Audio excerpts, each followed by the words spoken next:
আসসালামু আলাইকুম। আশা করছি আপনারা সবাই ভালো আছেন, আমরাও ভালো আছি। আজ আমি কাঁচা আম মাখবো আর কি। এই যে কাঁচা আম খোসা ছাড়িয়ে জুড়ি করে কেটে নিয়েছি। এই আম মাখতে আমার লাগছে লবণ, স্বাদ মতো লবণ, হলুদ গুঁড়া, চিনি, আম মাখানোর মশলা করে নিয়েছি। এতে আছে আম মাখানোর জন্য আমি ইয়ে, আম মাখানোর জন্য আমি একটা মশলা তৈরি করে নিয়েছি।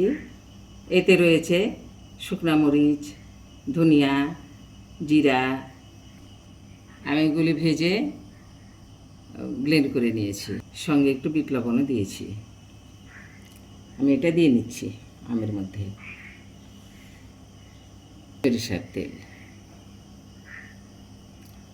হয়ে গেলে আপাতত দেওয়া। এখন আমি মেখে নিচ্ছি সুন্দর করে।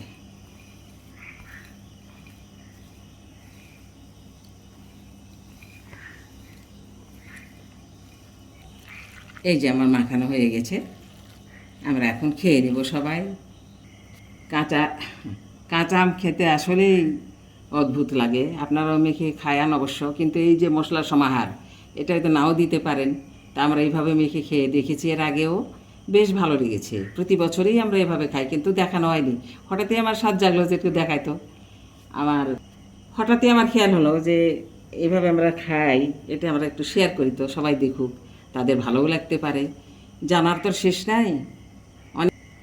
আপনারা এই কাঁচা আম কীভাবে মেখে খান, আপনাদের মাখা হয়তো ভিন্ন রকম হতে পারে, আপনাদের কাছেও কিছু শিখতে পারি, নতুনত্ব আছে হয়তো বা।